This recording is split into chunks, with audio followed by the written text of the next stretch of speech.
Good morning, everybody.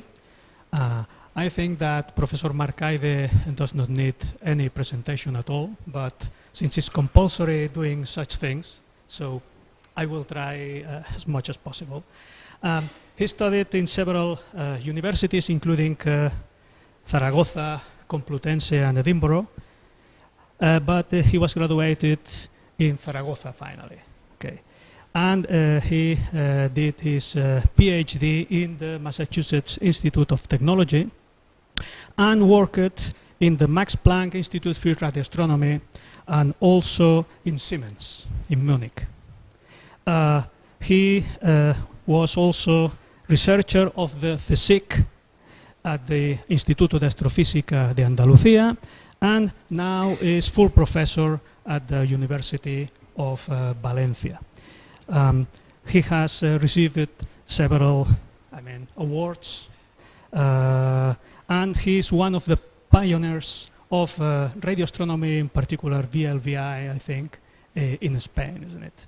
So, and he states that he is not proud, of course, of his personal achievements, but also of his school.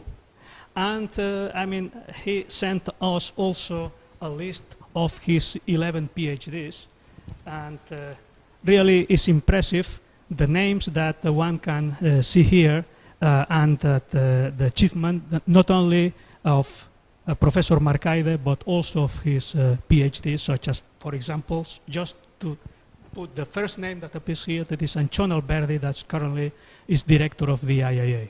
So, okay, so thank you for coming here, and please, as you wish. Thanks very much for the very kind introduction, Jordi. Actually, it is quite an honor for me to be here, to be invited. And along with the invitation, I received a list of the speakers of this distinguished colloquium.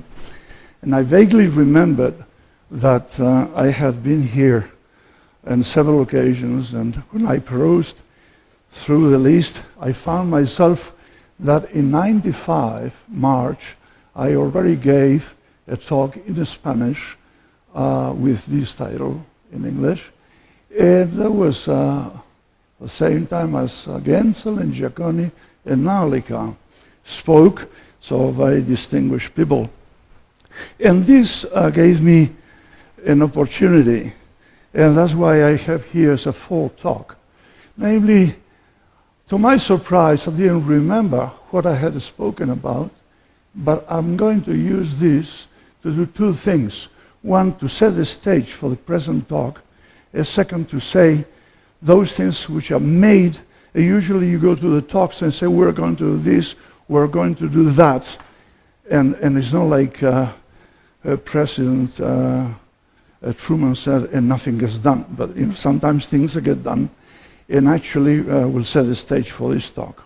So therefore, at that time, it was March '95, was only 2 months after we had published this discovery of the shell of emission in Supernova 9093J.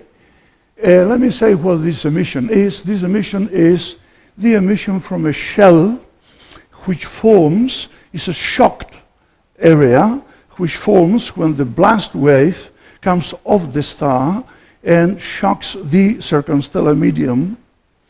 And as far as you have circumstellar medium to shock, you may have relativistic radio emission coming from the electrons that get accelerated to relativistic speeds and the magnetic fields that are through turbulence magnified, and so you obtain then from the front zone, you get radio, and from the reverse shock, you have X-rays and optical.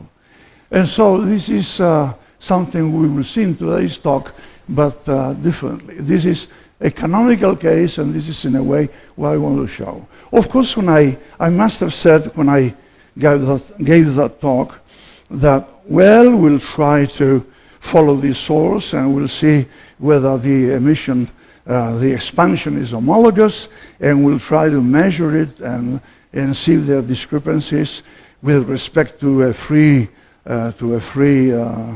ride, I mean to undecelerated expansion.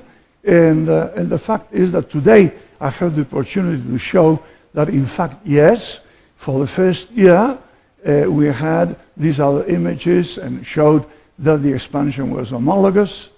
And with 3 more years of work, we saw that we didn't follow in the expansion this straight line, but rather this curved line, which means it was decelerating. And this means that this deceleration was due to the junk that it was pushing in the circumstellar medium. And we continue this work. And here I showed before 1 year of data. Here is one epoch, and it's every 2 years, one such picture.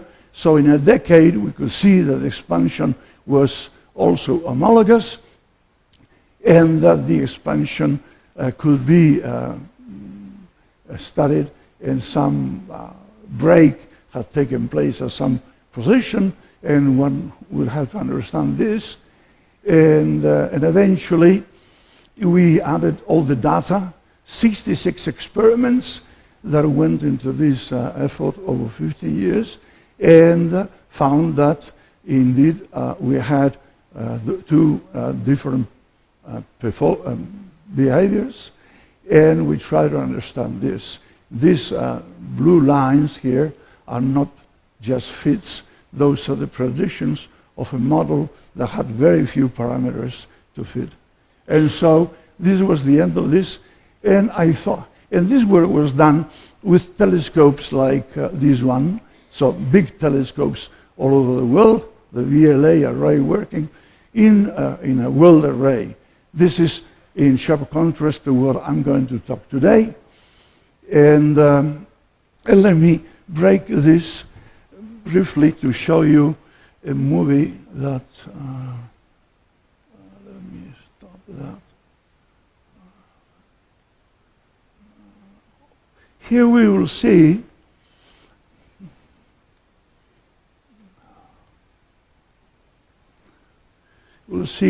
an approach to M81 before the explosion. As we reach the place, 93 goes off, and then we're seeing here the expansion in the radio as measured by us over 50 years. Well, it's actually, yes, 15 years. This combines data from all groups, and the pictures made interpolating from epoch to epoch. There is no simulation whatsoever, so it's all data. The imperfections are also due to that, the fact that they are data. And as you see, in the reconstruction, the dynamic beam is being used, and one sees that it doesn't change much in shape. As a matter of fact, the circularity of all this is within 1%, and so this is a canonical picture, the only from beginning to end picture of a radio supernova which exists, and belongs to a canonical red giant, supergiant explosion. And as you see, at some point around day 4000, the thing starts to die out.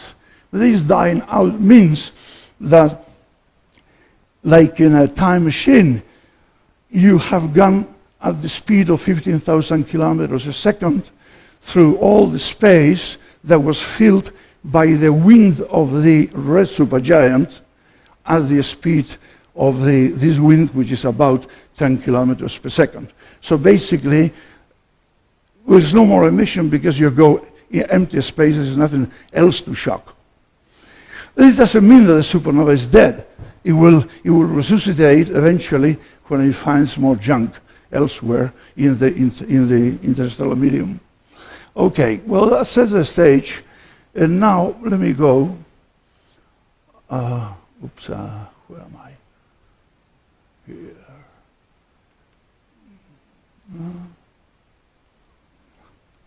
To the real talk. So, I'm going to speak about molecular emission from the inner ejecta of this supernova.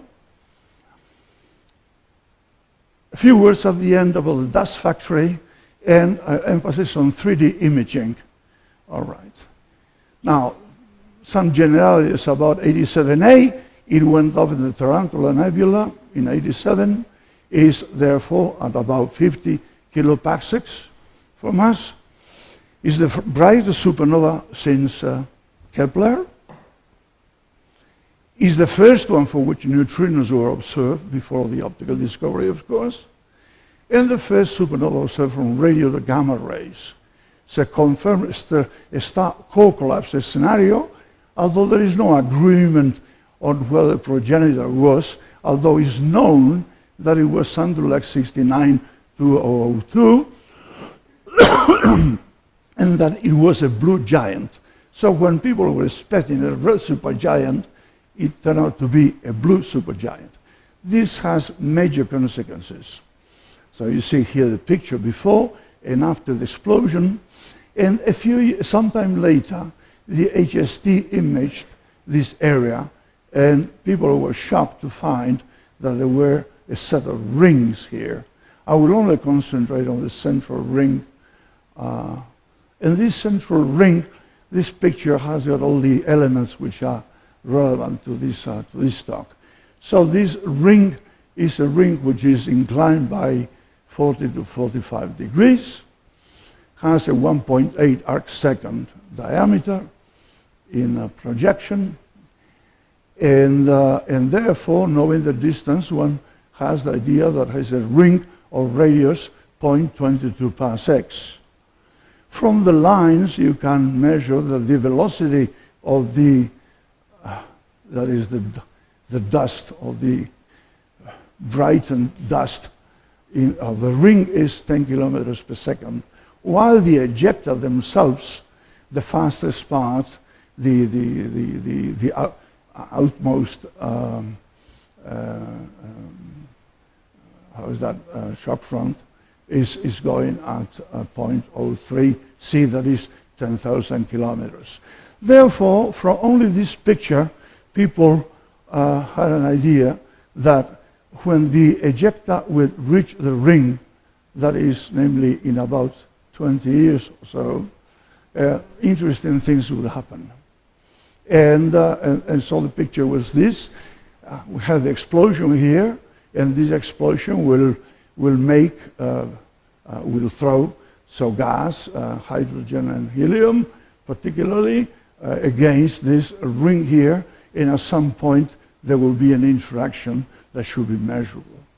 Well, here you can see in the optical X-ray and radio the emission of that ring.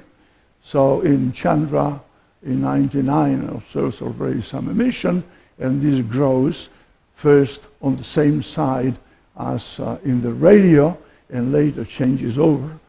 And in fact, so this is telling us that this, what people expected, started to happen like 10 years later. And so here's a cartoon that explains the essentials of this supernova explosion. So one has, look, this is a blast wave. So the blast wave, which is moving fastest on space. And behind this blast wave, you have this area, which is the shocked gas. This shocked gas has got a wider area, which is the front shock, that is where the ray originates, and a much narrower and denser part of the back, where the X-rays and the optical come from. And so this is the reverse shock, and this reverse shock is moving outwards along with this blast wave, but is at the same time shocking the hydrogen, which is approaching from inside, all right? So this blue thing then is hydrogen and helium primarily, and then you have here what we call the interior debris here, or inner ejecta, as I called it, and is the metallic part. That is, one has here all the products of this nucleosynthesis in the star before explosion. And then as you may have observed in this picture, from the first epochs to 2005, and this continued, a few spots became very, very bright. This could not be anticipated, but this is easily understood by considering that the X-rays here were shining very dense areas, like here, and make them shine in the optical. So this is the situation. And I'm not going to speak much about anything which takes place in the ring, but rather concentrate on things which happen here. This picture, I said, you can see here, this narrow line corresponds to the ring motion, which is undisturbed by the explosion, while this is the 700 kilometers per second. Width is the width which corresponds to the motion of these knots, those optical knots which have been heated by X-rays. And here you can see a very big pedestal of 10,000 kilometers, which is the speed of the outer blast wave. All right? And here I quickly show how this continued its evolution, and in this picture which Francois has just shown. And at this point, it has evolved, and you can see some things which are outside of that ring and which until now were not visible. So now is this the ring, this like teeth in a ring is starting to die out. And here's a similar picture with the X-rays and with the evolution of the X-ray intensity from the east part to the west part, which is much brighter now, unlike in the radio. This is something I don't quite understand, but this is the fact. And here is just for once show the actual luminosity in which you have the radioactive deposition of the energy. It will be the optical emission from the peak of explosion is when we, see best the supernova, and eventually this goes down, and the heat is absorbed by dust if dust is formed, and eventually radiated in the far infrared, which follows this, which color you would say, and this same optical, this flash also ionizes and illuminates the ring, and you have here the initial emission of the ring, and this continues so for a long time. And it is only much later that you have the start of X-rays and radio emission from the ring, and then is also new things here. I won't dwell on those. Oh, the key thing is here these early detections of dust and CO, which people believed, but were not quite 100% sure that they were so.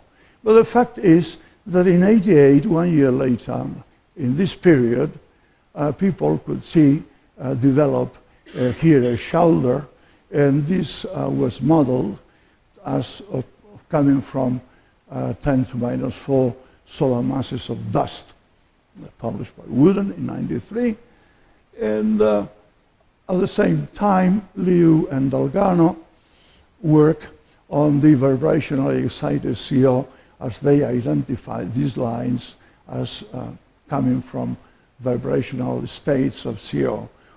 And they estimated the mass formed in CO at this time, these days, as 10 to the minus 3 solar masses.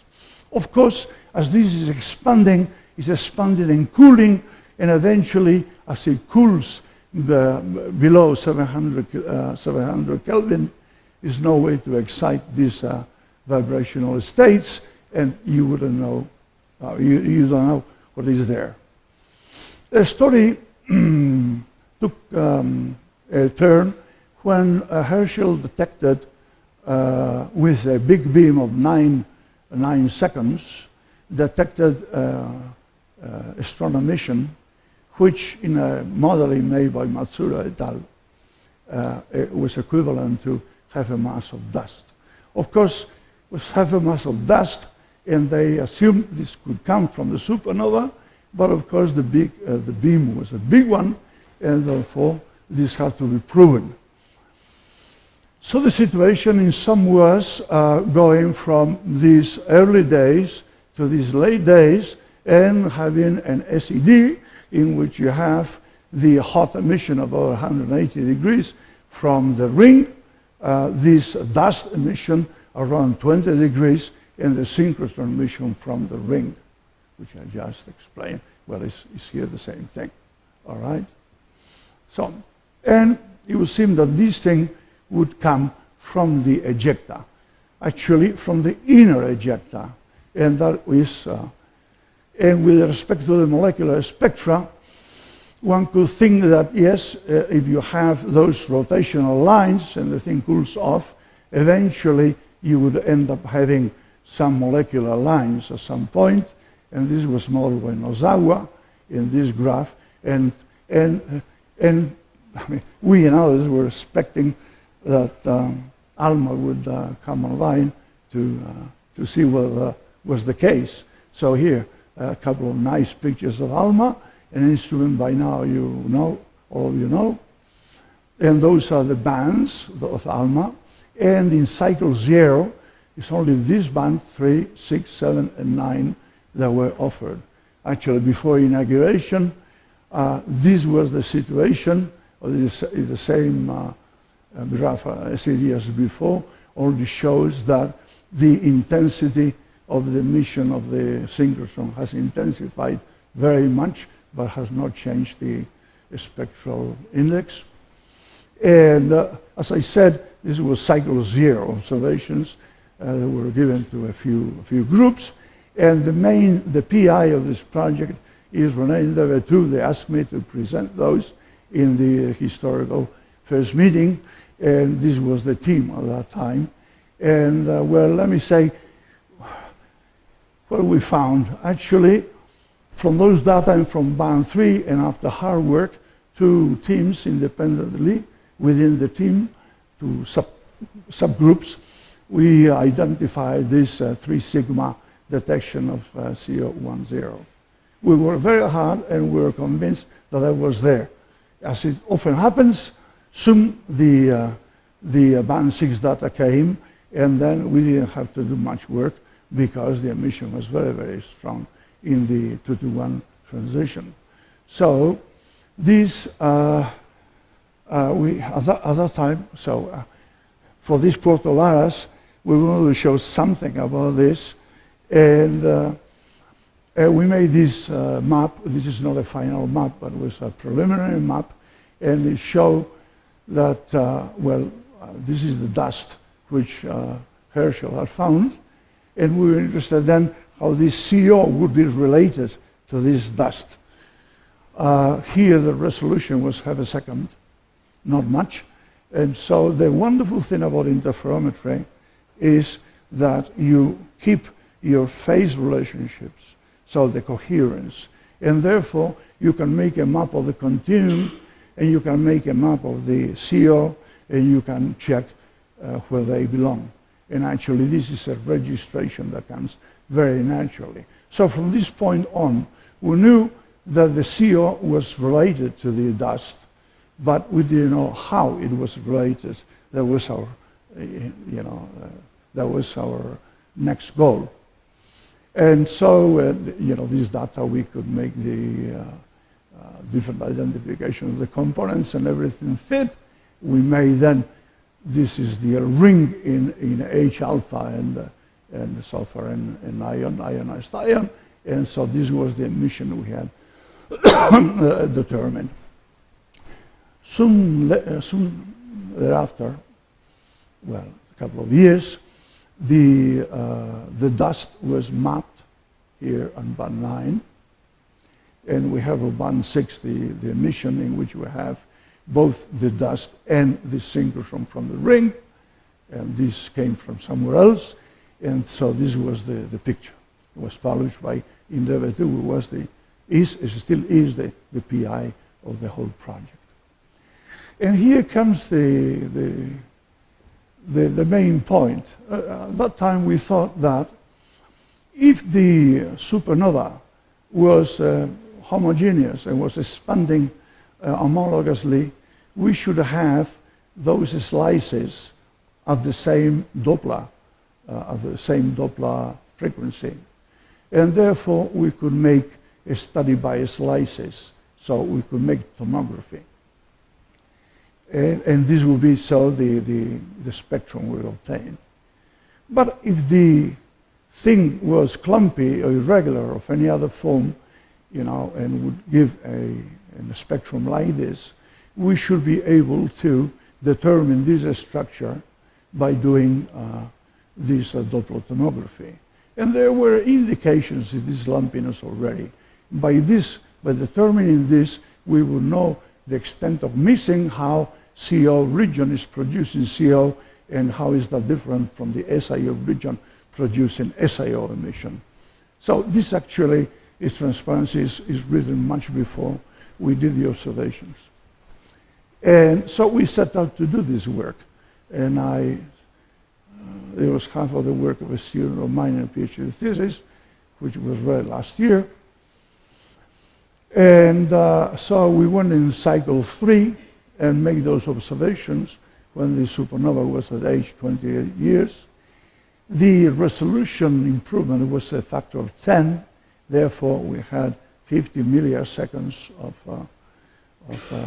resolution. And assuming 50 kiloparsecs and a spherical free expansion, our goals were to obtain the first 3D images of molecular emission in the inner ejecta, and then, if possible, compare this to hydro-dynamical models, and if possible, then constrain the explosion mechanism.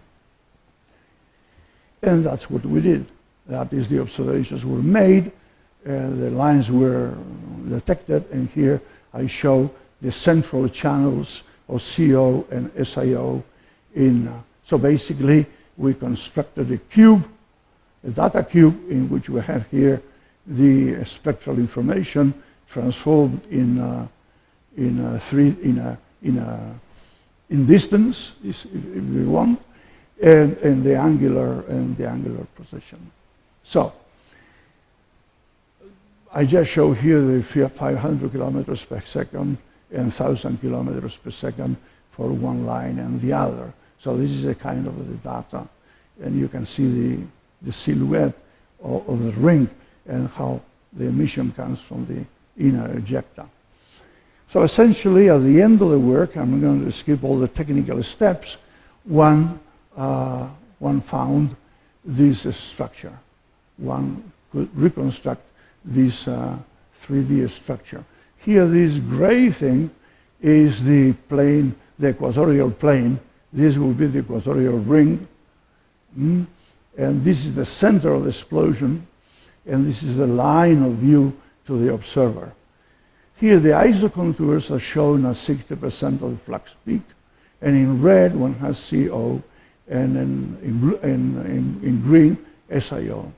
Well, the structure is very irregular, very asymmetric, but the first comforting thing is that, in fact, the CO is covering the outside the SIO, as you would expect from the nuclear synthesis. So you would expect the SIO to be here and other more metallic elements to go inwards. And the other remarkable thing of this picture is that indeed there is at this flux peak a very big hole here without any emission. It's not true that there is no emission. Actually, if you take a 30%, there is such an emission. You can see here is a different structure. But as you change the peak of your cuts, or the peak of, with respect to the peak of flux, well, it changes, and 70% is some clumps. So that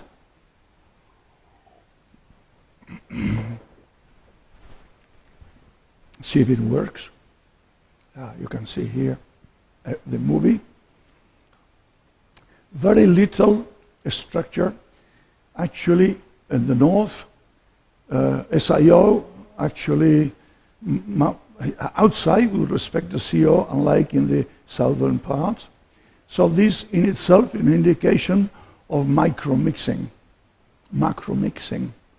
And the same picture, different colors with the H-alpha surrounding here, was made by NRAO in different colors. So here yellow is CO and the other is, this was for the press release, but you can also see here this big hole in the center. There's a big hole in the center. Anyhow, this is a composite of this. And here came the second of our goals. How does this compare to hydro-dynamical simulations of supernova explosions? Well, one is always over-optimistic, but considering that, well, here I show the work by Gabler, Müller, Janka, and Wong-Wath-Tharner, I don't know how to pronounce that. They used several models, and they estimated the distribution of O, C, and SI, and then we had at least some elements to compare with our data. But, of course, these simulations are of non-rotational explosions, first of all. Secondly, they are of a few seconds, and from then on is assumed homologous expansion. And my Gabler actually extrapolated from these results to our epochs to be able to compare with our data, and we thank him very much for that. But one doesn't really have in these models the enormous convective changes that may have existed just after the explosion or before the explosion. Before the explosion, for some scrambling which could take place after the explosion because of the nickel bubble. So, in other words, one shouldn't take too seriously this comparison. One tries to understand which elements in common there may be and so on, but it's still a long way to be able to compare these yields to our results. Furthermore, one doesn't know how to compare those because here we have emission in CO and we have only here densities in CO and SI. And one doesn't know how to compare this, and we do the simplest of the criteria to compare, just assume that the amount of CO we were seeing was proportional to the square roots of the densities of those images. And when we did that, so actually this shows again the central channel of the data and the models. Those are red supergiants and blue supergiants, 15 solar masses and 20 and 15 respectively. And the treatment was made similar to all this in the analysis. And so we ask ourselves, the structures are clumpy, that is obvious, but how do we define clumps? What are the clump sizes and what are the characteristic separations? And here, well, we have those clumps seen at the 95% of the peak of flux, 88, 80, 72, or 72, and then, so those are the separations you will define, and we did this for all these models, and you see here in broken line is the actual data in the two lines, and the others are the models. Well, none of them is really, but it looks like this red one has some similarities. On the other hand, if you go from the clump size to the clump separation, that red thing is not there, matching any observed thing. Well, maybe perhaps a bit in CO, but not much in SIO. Well, in sum, there are some, so there were, this is the publication, there's a 3D maps of molecular emission of this inner ejecta. None of the models perfectly fits the data, but there is some agreement. You shouldn't expect much more. I think over the decades to come, this thing will improve. And then comparing the data with larger range of models will constrain the explosion physics more precisely. That has been possible in the past using unresolved images and spectra. But those explosions also have parameters such as how much explosion energy, what is the progenitor structure, how do you make the explosion, how asymmetric is made the explosion, is central or just side explosion, you know, the molecular excitation effects. So it's a very long way. So our thinking at that time was that 87A will continue to expand, and therefore one can study the evolution of the molecular emission. Also, how the dust relates to these molecules and how will it evolve. Questions like, will the reverse shock someday destroy these molecules? And perhaps are the supernovae, the big dust factories, even rivaling the AGVs. And so with this in mind, we continued our work. Let me mention that besides the lines we showed, there were also all these lines detected. Peculiarly, all the SIO lines have this double peak, itself telling you that there is some asymmetry. But not only this, as Matsuda et al. Published, new species were found here, like SO, or this 4-mil cation that was the first time seen in supernovae. So there's much of this chemistry. This is actually too short spectra, but it is much more complex. So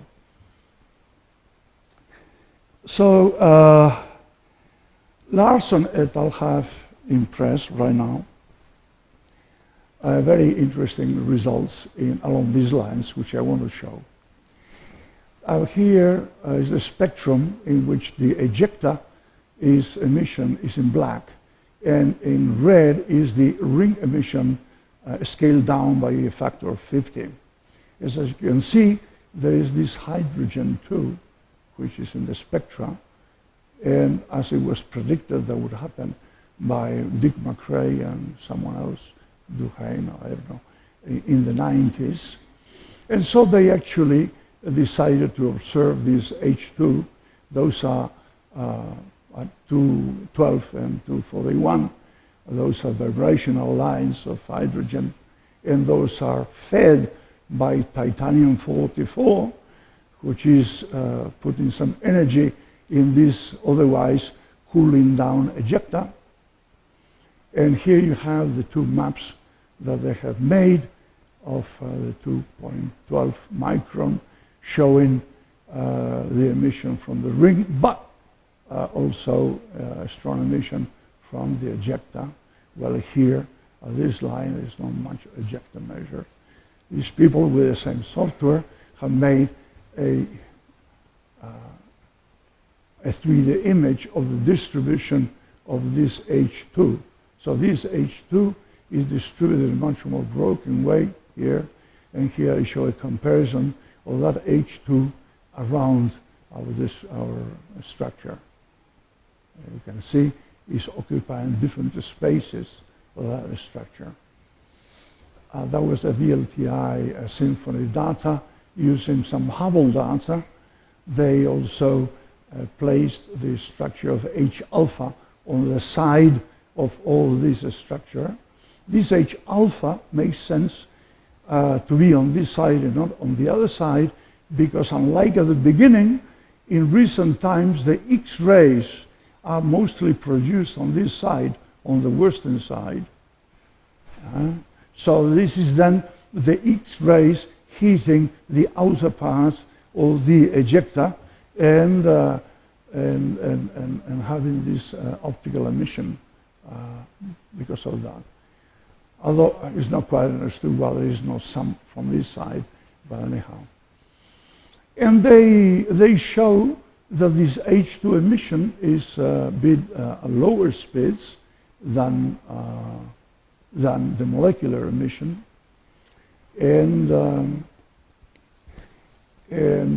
but they exclude that there is H2 at the center, but the lowest speeds here seem to be near 400 kilometers a second, they say. And they show this picture. This is an interesting picture because this in contours is the H2 emission that shows the center of the explosion. And this dark thing here is emission, is actually dust emission. And I haven't mentioned dust until now, among other things because this is broadcasted in streaming. But this dust emission is the same. Let me make this caveat. So it's a very nice work by Phil Sagan in preparation. It's taken a while. We've done already 3 or 4 times so far. Last minute decision is I will only show 2 preliminary images to avoid problems with editorial embargoes and the like, and with the streaming of this talk. I just pulled out about a dozen slides. Sorry. This is it. But in this paper, this is some preliminary images, whose final images will go in that paper. They show, the maps made at 315 gigahertz. And at 315 gigahertz, you have a continuum, and this continuum has got 2 components. One that comes from the ring, and this is synchrotron, and also some emission which is a thermal emission from the ejecta. And this is then here compared to the H alpha that we've seen before. This will be the blob in H alpha that is next to the H2 in the previous 3D images. And so this is the dust contour corresponding to this 315 emission. All right? This is just a glance also on something preliminary. There is the band 9 dust emission, and this is the contours, this is the peak of emission. This peak coincides with a peak of emission of 315, and here we can see that this dust emission is right on the whole of the H alpha emission. So the H alpha is next to, to the H2 and to the dust. And if you look some carefully here in this line, which was already published, this map, but in 3D, but this is integrated, or this is also our map, the peak coincides with the holes in the mission. In fact, they coincide with a hole in the 3D structure. But anyhow, and this is a composite of what I showed before, plus the dust. All right. So let me go and finish. 87A is a young remnant, is changing all the time. In the next ALMA cycle 7, although we have not quite yet published everything from cycle 2 or cycle 3, we are proposing to study the proper motion of clumps and schooling, to determine temperature and column density of dust and SIO and trace dust formation, to probe the possible interaction between ejecta dust and the reverse shocks, something that someday will become very relevant to understand, whether the dust survives and the molecules survive and so on, and perhaps identify pulsar wind nebula. There are some, in this paper when it gets published, there are some considerations about this, which is very interesting. And so a final point and message is that Supernova 1987A is an incredible laboratory and will remain an important target for generations of astronomers. The point is that some of those astronomers may be here in the audience, or may still be in primary school, or yet to be born, but that will be the case. It will be studied for decades to come. Very interesting. So thank you. Thank you.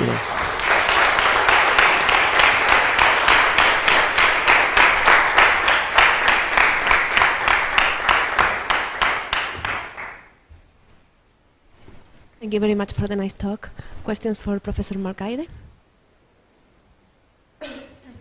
You have to speak loud because I'm a bit deaf. This is my problem. You mentioned, of course, that the precursor of 87A may well have been a binary. There are quite a few people who think the precursor was a binary. Can you say from the ejecta, or do the ejecta give you any information on whether or not that was a binary, or is that impossible? From the ejecta we see that it's very asymmetric. It's sort of in a donut, broken donut on the upper part. We looked at this, but I think it's too preliminary to say anything about the nature of this. It will be a debate there. Actually, remarkably enough, although the general interpretation is that it was a red supergiant that moved towards the blue supergiant place and then exploded, as in the models by Arnott in 1988. Some people are questioning this and saying that this might be a low luminosity, luminous blue variable, etc. So some of these things, I think they still need some time to settle, and I'm not very familiar with that kind of thing. Yeah, no, I work on the progenitors of your. I work on the progenitors of your object, so that's why I'm asking, because I'm curious to know as well whether the ejecta from this thing can help us understand what the precursor was. I couldn't understand everything. Yeah. Pero no entiendo todo lo que dices, es mi problema. Son cuestiones de Casiano. The data are amazing, and then, but there is a question I have: how many dust? I mean, the supernova is producing dust, and the amount of dust that is remaining within the nebula is something you are able to measure. Yes. And I would like to know how much mass in dust have you measured, and also if you have measured it all, in the sense that you measured the cold gas, but that can also be in warmer stages. And how much do you think can be missing? I mean, you will need other wavelengths to detect. What percentage are you missing? No, okay. First thing is that I haven't shown this because I pulled out those transparencies because of this embargo problem. But once this streaming is stopped, I can show you that. The second thing is that, well, because of the SED position, you see that this peak corresponds to something which is between 17 and 25 degrees. Of course, then inside you can have some inhomogeneities. But the reckoning with a large variety of models of dust comes that the dust must be something between 0.4 and a few solar masses. If you take only amorphous carbon, is something between 0.4 and 1. If you take silicates, then it's from 0.5 or so to 4 solar masses or something. And this crucially depends of an equation which I don't know, is given to me by by colleagues, where it shows you, well, as soon as we close this streaming, I will show this graph to you, because it's hidden, but it's in my talk. Thank you. Mm-hmm. More questions? John, can you please tell me what is the ratio between the thermal emission and the synchrotron emission in the ejecta? I mean, what is the dominant emission? In where? In the ring? As a function of, the ring, and also in other regions, as a function of frequency. Okay, so for instance, at 30 gigahertz. What? At 30 gigahertz. 30 gigahertz. What is the ratio between the thermal dust emission and the synchrotron emission? 30 gigahertz. What is the dominant? Or at 100 gigahertz? I think what we'll have to do is go back to the SED. Yes. And just look at there how what much is emission dominant? we have. Is dust dominating the thermal emission, the emission at 100 gigahertz? Or is it still synchrotron? No, I think it's synchrotron. It's a quick answer, but I think it's synchrotron. I will have to look more closely. It would be interesting to search no, with the dust, you have to go up in frequency if you want to the far infrared. And at 100, you are already in the synchrotron slope, and that's much lower. We can look at this at the same time as I showed to Cassiana, those numbers. On a cosmological context, in the optical we can see now supernovae up to redshift 2 or more. What are the current limits in the radio? What are which limits? The current limits of radio detections of supernovae. Well, I don't know. Look, more or less there are 2 or 3 supernova or gamma ray bursts per day, somewhere in the universe.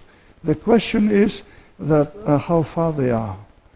Because I'm interested in studying things with interferometry, and in detail, I mostly only pay attention to those which are close to us. So those which are very far from us, I don't follow them much. You know, there are wonderful works and so on with spectra, but I don't follow them much. The thing is that once you go beyond Virgo, your chances of doing structural studies are almost zero. And so there have not been many cases at distances shorter than Virgo, beginning with supernova 1979C, which was very, very strong.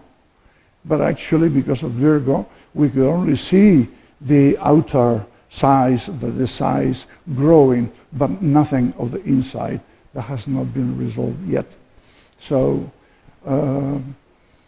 I don't know if I answer your question. Probably not. Yeah, probably not. Okay, thank you very much. Yeah. But of course, other things like the one you mentioned to me yesterday are very, very, very interesting. If you combine lenses with supernova at big distances, please. Could you have an idea what is the mechanical energy that is? Excuse me? I'm asking about the mechanical energy that is injected by the explosion. I mean, you have masses, you have velocities, so you can... I think I'm rusty on those things, to be honest. Which mechanical energies are injected? Yeah, because, I mean, one of the...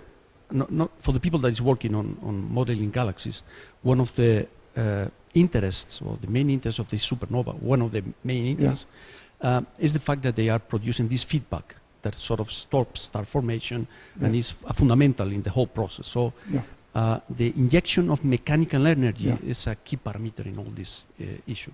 So I think you have all the means to compute it. So that's why I was asking you for that. Right off my head, I wouldn't be... Roger Chevalier, what? Has in some review. Yeah, sure. I mean, it's basically taking those speeds and the mass that is going on and making the integral of this. Yeah. But I haven't made those numbers, and I don't have the right in my fingertips. Okay. You know. But those are questions of interest, yes. Well, the point is interesting in the sense that you can assume the typical number and play with that and get your number, or vice versa, because you have a number of extra information that can do it the other way around, which is important because it is true that it has been theoretically estimated, but it has not been measured as you could. So the point is, I think it's very interesting. And I had another question, or maybe another comment. Oh, before you go into this question, let me mention that after talking to you the other day, and along this thing, I noticed yesterday in the corridor that the next colloquial speaker is Mike Barlow. And Mike Barlow, without knowing probably my talk today, he gave a talk called Supernova Dust. So Supernova Dust, and he is actually co-author of one of these papers. We're co-authors both. So he might talk of some of these things from a more theoretical point, and I wonder how much of the dust information which I'm not showing he will show. But that will be certainly a very strong complement to this talk. I mean, it's looked from a different viewpoint and from the side of the theoretician. So because the thing, this is extremely important, because I mean, you are saying when you compare numbers, what you are saying is that you are getting a lot of mass in dust out of this supernova explosion. Yes. And this is one of the things we have a problem, in particular in the early universe, how we produce dust. And so your measurements are essential, are crucial, because you are saying that the supernova are producing a lot of gas, even with big uncertainties. Then you have, I mean, an important percentage of the dust, which is at the beginning, which is also needed, which has been trying to be produced in different scenarios. But here you have a proof of how you can provide such a dust from very early epochs when supernovae were very often. I think it's a difficult thing to get around to say that it's much less than half a solar mass. So one has to take this number as a working number, that half a solar mass of dust was formed in 30 years in this supernova. And it's interesting because one should follow this and see what is there in 30 years from now. You know, you don't know how these things evolve, really. But it may be that it grows even beyond, but then some problem with the reverse shock and smashes all this picture. I don't know. This is interesting. This is what I mean, that people who are still not born probably would work on very crucial, interesting questions using this supernova. I mean, this supernova is the closest to us in 400 years. And we can study in great detail. So anything that has this category will be studied and should be studied. You know, we don't know whether there will be anything much better in 20 years or in 50 years. For example, in the case of 93J, I could have been asked maybe by a student, Rafa Rebel at that time, you know, that why do you study this at all? And I guess I would have answered, well, I studied this because I think it's very important to study one case that is so clean and that is so strong and you can do the things right. And because there may not be another case like this in many years to come. Well, in fact, has not been a better case in all these 25 years that came in between. So I think of each case one has to make the best. And we're only making a small part of work here. I mean, the whole group is doing many others. But, you know, people will get tired and will retire, and new people will come, but this also will be studied. I bet that, like some other people make careers on the Galactic Center or in Orion, one could well make almost the best of his career in 87A. Yeah, I'm encouraging people to jump on this object and do good work, because people are imaginative and they will think in aspects that people have not thought until today. And that's the interesting thing about science. Thank you very much. We don't have time for more questions, but let me remind you, we have scientific coffee, so I encourage you to go and ask him maybe about the things he hasn't been able to say today online. And thank you very much, Professor Marcaide. Thank you. Pleasure.